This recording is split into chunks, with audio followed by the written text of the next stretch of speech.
और हरदोई के माधोगंज थाना इलाके में एक युवक की पीट कर हत्या कर दी गई और तार से उसका गला भी कस दिया गया है। बताया जा रहा है कि खून से लथपथ ये शव गांव के बाहर एक खेत के ट्यूबवेल के पास पड़ा मिला।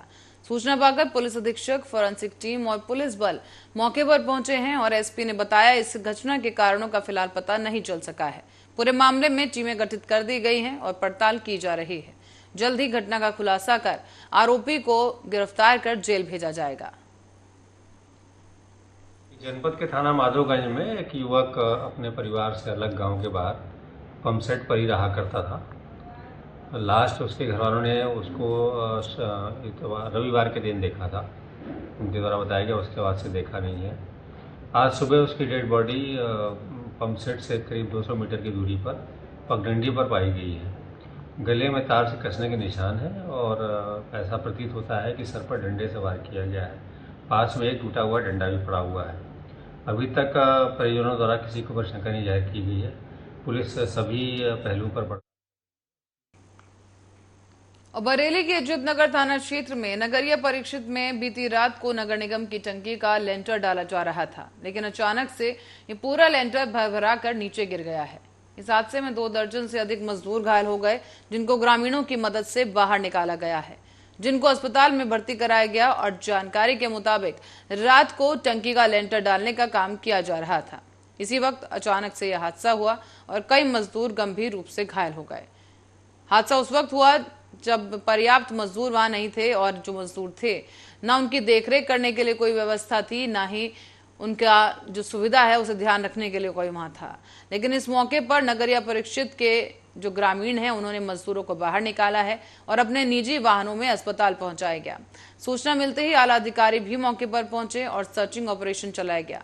लगभग रात के 1 बजे तक सर्चिंग ऑपरेशन चला, लेकिन टंकी की ऊंचाई ज्यादा होने की वजह से और अंधेरा ज्यादा होने के कारण बचाव कार्य को रोक दिया गया। हालांकि ठेकेदार के मुताबिक कहा गया है कि जो भी मजदूर दबे थे उन सभी को बाहर निकाल लिया गया और अब उसके नीचे मलबे में कोई भी मजदूर दबा नहीं है। लेकिन इस घटना के बाद कई बड़े सवाल हुए कि क्या सही से ये इमारत बनी थी, और अगर सही से बंधी थी तो फिर यह हादसा कैसे हुआ। इनका जवाब ठेकेदार को देना मुश्किल पड़ रहा है, क्योंकि इस हादसे में गनीमत ये रही कि किसी की जान नहीं गई। और इस टंकी को बनाने वाले ठेकेदार से जब बात की गई तो उसने किसी भी लापरवाही से इनकार कर दिया गया है।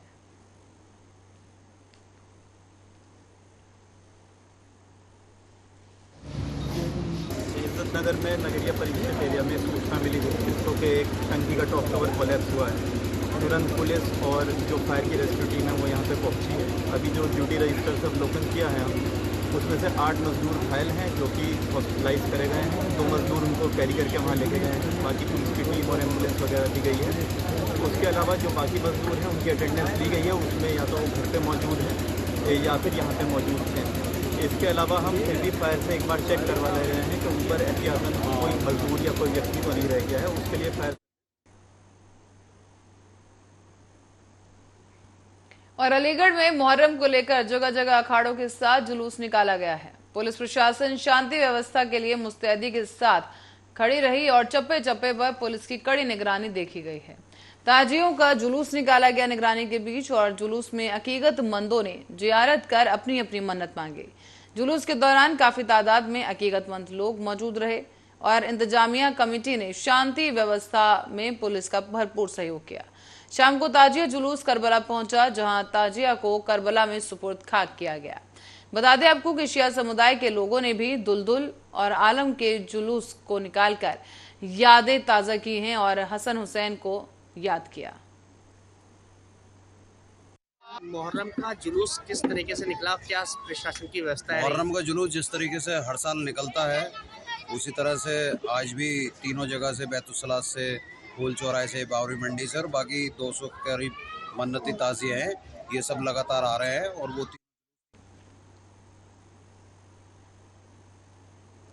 खबर हल्द्वानी से है, जहां स्वराज आश्रम से कांग्रेस की भारत जोड़ो तिरंगा यात्रा की शुरुआत हुई है।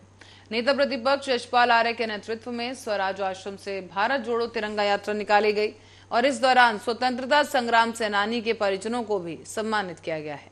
सैकड़ों कांग्रेस कार्यकर्ताओं के साथ शहर भर में तिरंगा यात्रा निकाली गई है, जिसमें नेता प्रतिपक्ष यशपाल आर्य ने कहा कि जिस तरीके से आजादी की लड़ाई के लिए अंग्रेजों भारत छोड़ो का नारा दिया गया था, उसी प्रकार आज एक बार फिर से देश को जरूरत है भारत जोड़ने की, क्योंकि धर्म और मजहब की राजनीति देश को तोड़ने का काम कर रही है। इसीलिए कांग्रेस पूरे प्रदेश में भारत जोड़ो तिरंगा यात्रा निकाल रही है। वहीं हल्द्वानी विधायक सुमित हृदय ने कहा है कि अब वक्त आ गया है कि देश को तोड़ने वाली साजिशों को नाकाम करना होगा, लिहाजा कांग्रेस सरकार की नाकामियों को उजागर करते हुए भारत जोड़ो तिरंगा यात्रा निकाल रहे हैं।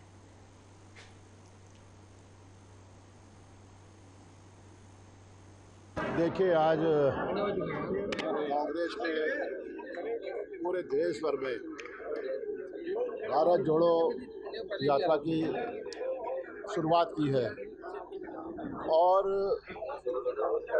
9 अगस्त 1942 को भी हमारे देश के राष्ट्रपिता महात्मा गांधी जी ने एक नारा दिया था, अंग्रेजों भारत छोड़ो।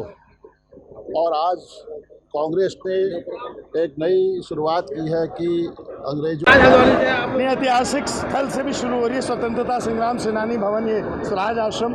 और मुझे पूरा विश्वास है जो भारत जोड़ो अभियान जिस प्रकार से केंद्र सरकार की नीतियों की वजह से, राज्य सरकार की नीतियों की वजह से समाज में विभाजित करने का प्रयास करा जा रहा है।